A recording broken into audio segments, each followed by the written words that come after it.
So now let's see how we can utilize the custom filter option inside of Adobe Photoshop Elements. So if I were to go around onto the filter option, then onto other, then here you can see that custom is an option. So if I were to go around onto custom, then you can see that a filter is applied right here. So here you can see that in the center, 5 is the number and there's 4 minus 1 right here. So you can go around and then try adding around different numbers in the different section of these filters right here to get filter effects as you want. So you can try around with different settings according to how you want right here.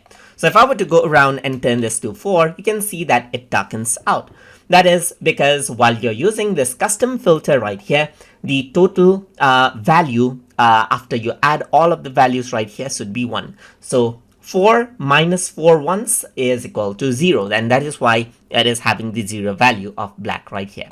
Let me just go around and keep this to black, and let's just go around and to keep 2. And likewise, that's minus 1, minus 2 right here, which is equal to 0 again. So let me just go around, keep that as 1. So over here, let me just go around and keep, let's say, 5 as a value, and let's see what happens. It increases out the brightness, and it actually did a bit of offset right here. So if I were to go to minus 5 right here, then you can see the effect gets applied over there.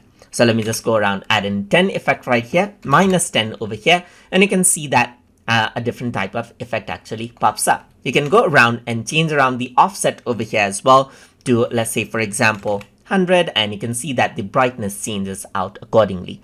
You can go around and then add in different numbers and see how this actually looks right here. So minus 10 over here, then you can see that depending on the numbers that you add, different filters are generated, and you can go around and practice out and save these filters according to how you want over here as well, so for later use as well. So let me just go around, save it onto my desktop right here, and then you can go around, click on load onto desktop. You can select out the same file right here, load it, and that will be applied over here.